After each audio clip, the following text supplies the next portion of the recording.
un nouveau record et un nouvel avertissement.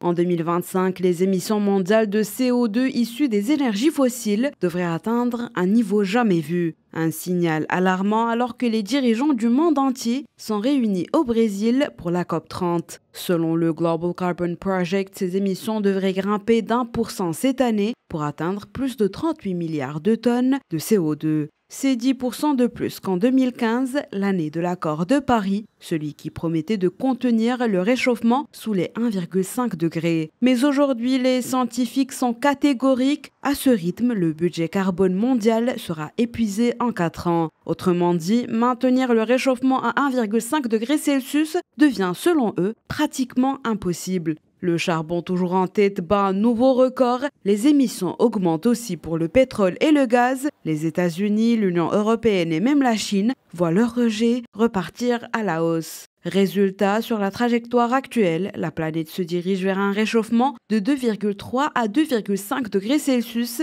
d'ici la fin du siècle. Et pendant ce temps, à Belém, les discussions de la COP30 s'enlisent. Le pays hôte vient d'accorder 3 jours supplémentaires pour tenter de rapprocher les positions entre pays riches et pays en développement. In this context, while discussions have certainly matured since we first launched. Dans ce contexte, les discussions ont certainement mûri depuis le lancement de cette consultation. Les parties nous ont fait savoir qu'elles estimaient que davantage de sessions étaient nécessaires pour progresser davantage, ce qui renforce encore notre climat de confiance au sein des parties. Nous proposons donc que les consultations se poursuivent comme convenu lors de la séance plénière d'ouverture, avec une autre séance plénière de bilan qui se tiendra samedi.